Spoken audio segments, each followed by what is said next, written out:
Hey there, Regen Kids. Nice to see you today. Today, we will be kicking it all the way back to the lessons we were studying before Christmas. We had just finished up a series in the life of Moses, and we had begun our series in the life of Joshua.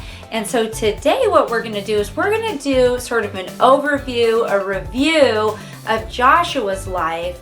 And then throughout the week, you're going to study through that book by the very name Joshua, who we'll be talking about. And then you'll be prepared for next week when we start a whole new series in the book of Judges.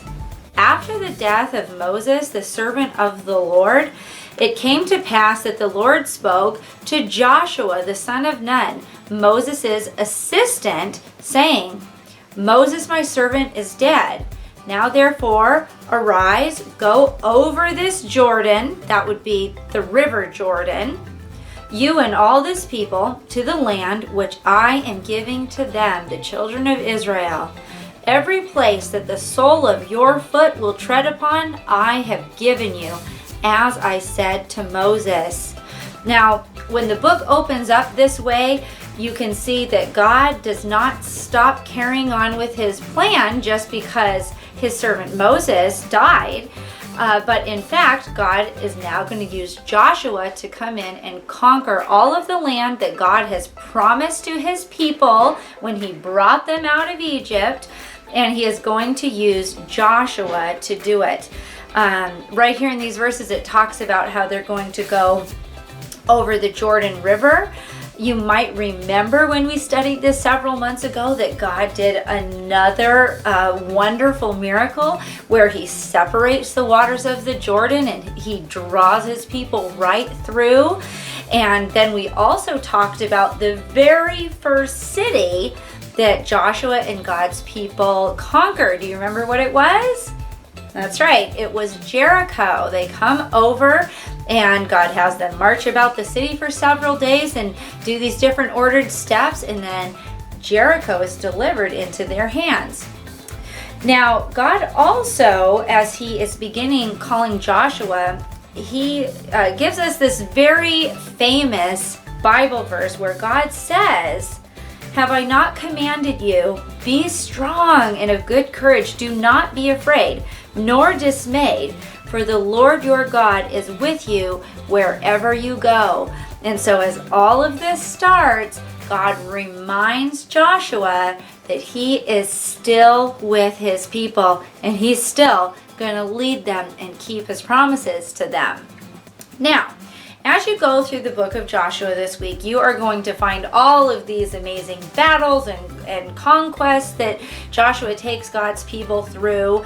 And you are going to see just city after city and king after king be defeated and displaced. God is going to get rid of all of the wickedness in the land so that he can provide this promised place, this promised land for his chosen people, Israel. Now, as you keep reading in the book of Joshua, you're going to start to come to a place where there will start to be summaries of all of the nations and the kings that God is delivering into the hands of his people.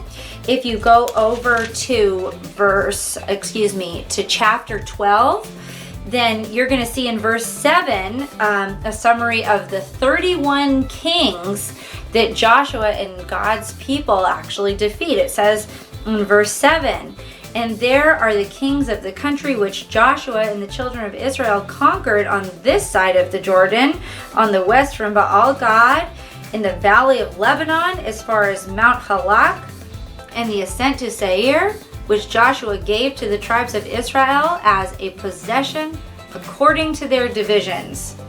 And so you're going to get to try to read a lot of names that are hard to say, but you can have fun with that. And you'll just start to see all of these real kings, these real nations that God separated out. He got rid of that wickedness so that he could create a space for his people that he had promised so long ago.